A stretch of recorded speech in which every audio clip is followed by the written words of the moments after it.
Policy at the Laura and John Arnold Foundation. He leads the foundation's strategic investments in rigorous research aimed at growing the body of evidence-based social programs and scaling those shown to produce meaningful improvements in people's lives. Mr. Barron is the founder and former president of the Coalition for Evidence-Based Policy, a nonprofit, nonpartisan organization that worked with federal policy officials to advance important evidence-based reforms, many of which were enacted into law and policy. Thank you, Denny. When I was growing up in the 1960s and 1970s, I was taught, as I assume all of you were, that progress, economic progress, social progress, was a part of our country's DNA.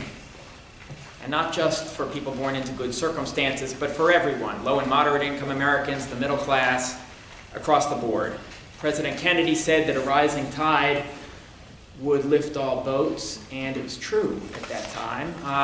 The income of all segments of the society was growing rapidly after World War II, and for low and moderate income Americans, their income more than doubled between the end of World War II and the late 1970s after adjusting for inflation.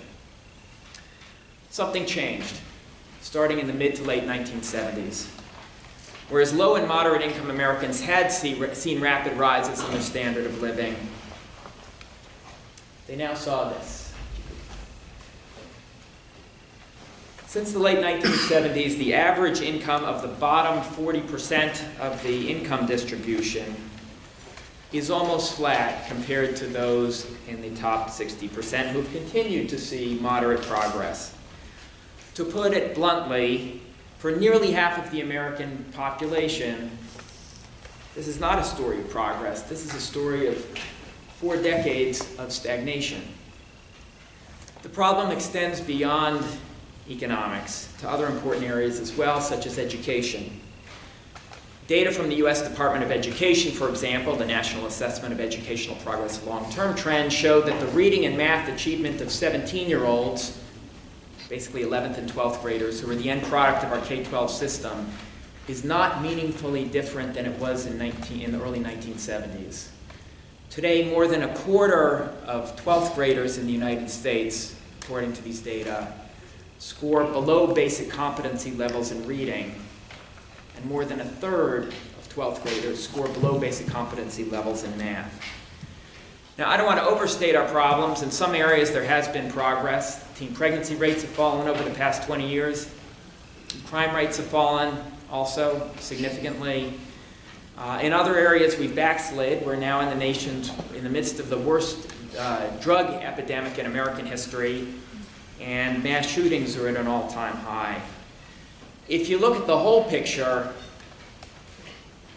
I think it's pretty clear that something really has gone wrong. We're not effectively solving some of our country's core problems.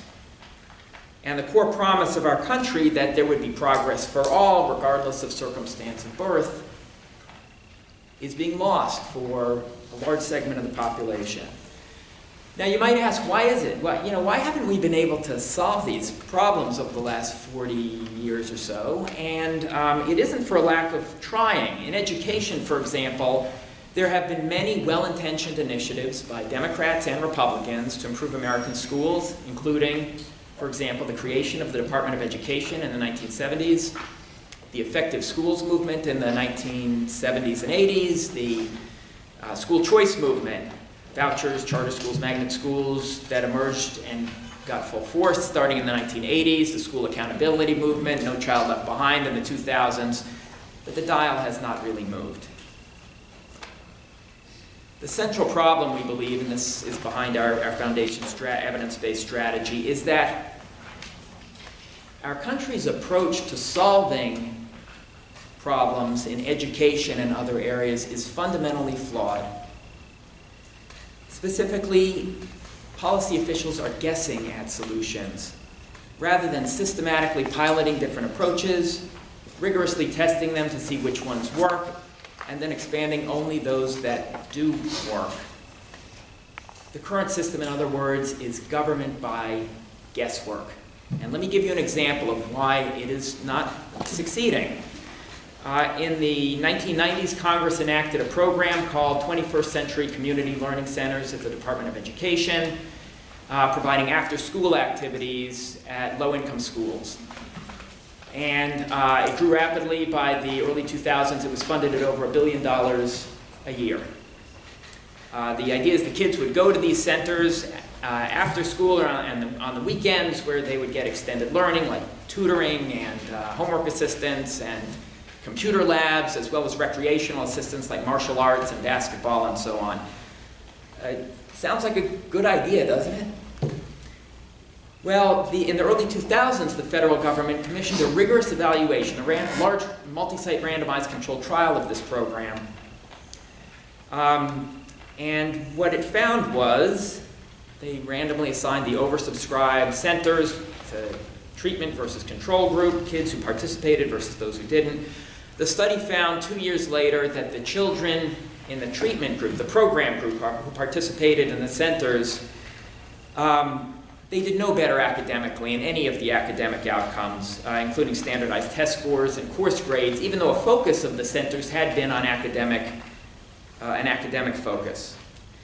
But even more disturbing, the study found substantially more behavioral problems in the program group than the control group, including a 50% higher rate of school suspensions. Now, why did that happen? Well, there are a number of explanations, but one of the main explanations, and we don't know exactly why, but is that when at-risk children are grouped together in a loosely structured setting after school, they model delinquent behavior for each other, which I believe to be true. I find that plausible because it's exactly what my two boys used to do when you group them together. But whatever the reason, it's very clear that this program did not produce the hoped-for outcomes. It was a guess, a good guess, a plausible guess, but it didn't work. The 21st Century program has since revised some of its components, but never rigorously tested them. More government by guesswork, and today the program chugs along at $1.2 billion a year in appropriation. It's not an isolated example. When rigorous evaluations like this are carried out across multiple areas of policy, education, crime prevention, substance abuse prevention, and so on, as well as in other fields like medicine, when a new drug treatment is tested, or when businesses like Google and Microsoft test a new business strategy, most new ideas and interventions fail. They don't produce the hoped-for effects, typically 80% or more.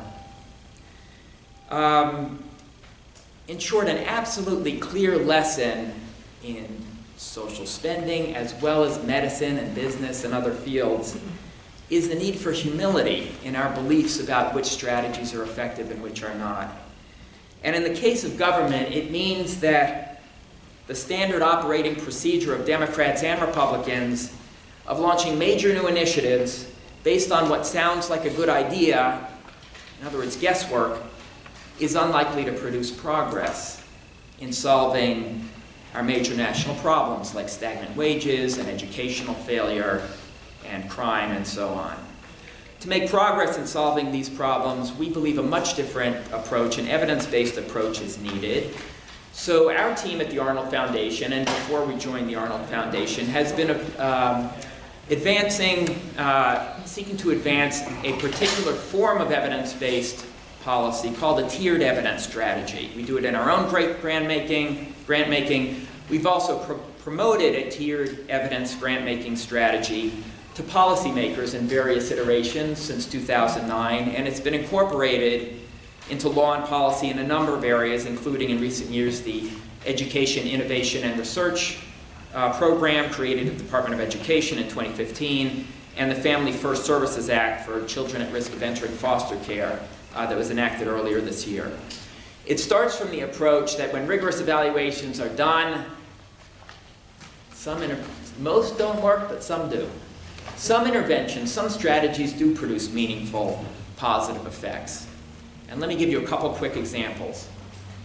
There is, in the area of economic opportunity, there's a program, a strategy called Career Academies in high-poverty high schools, which are small learning communities within the school that have a career theme like healthcare or information technology, and links to local employers who provide internships and other work-based learning.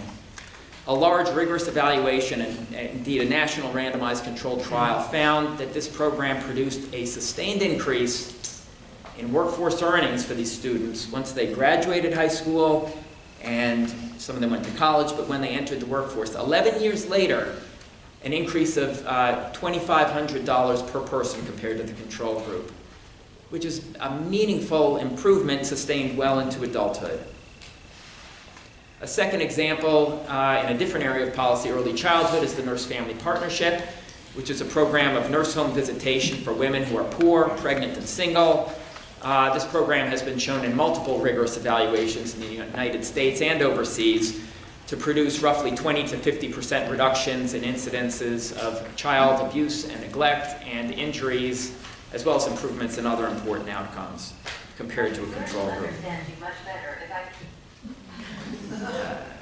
Thank you for that. Okay. And then, so examples of demonstrated effectiveness like this exist, but there really aren't that many. In part because the way federal spending and government spending, actually state and local spending too, work, there's very little, it is very rare for programs and strategies that are funded to be rigorously tested to figure out which ones are working and which ones don't. So we've sought to advance, both in our own work and our work with policymakers, a tiered evidence strategy comprised of the following three elements. Let me just check on my time here. Okay. The first is for programs that do have credible, replicated evidence of meaningful effects, like career academies, nurse-family partnership, life skills training is another one. Our thought is, they work, they've been replicated, large effects. There's every reason to expand these without delay, adhering closely to the program model, because if you do so, you can have pretty good confidence you're going to start improving the lives of thousands, tens of thousands, maybe millions of people.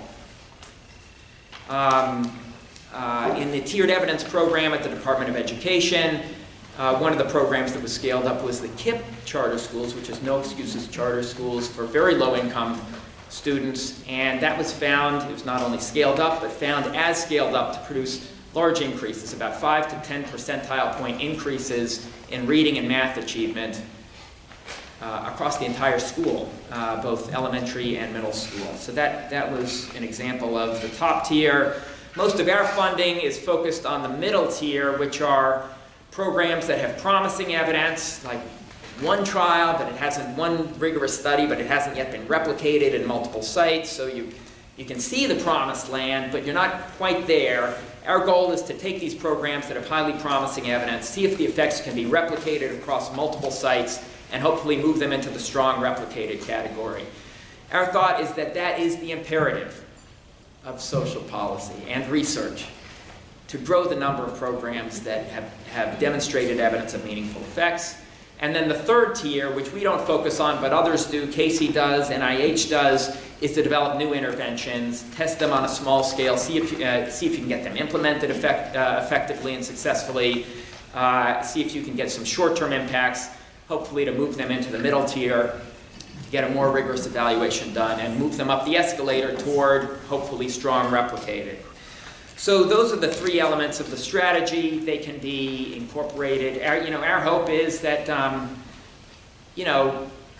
federal spending programs across the board in the United States could someday incorporate these basic elements, that evidence would be the defining principle. Both building evidence and using evidence will be the defining principle in what gets funded, rather than guesswork, rather than just, it's a good idea, let's scale it up, let's spend a few $1 billion on it. That's a dead end. It doesn't work, and an evidence-based approach offers a path to progress in solving social problems that spending as usual cannot.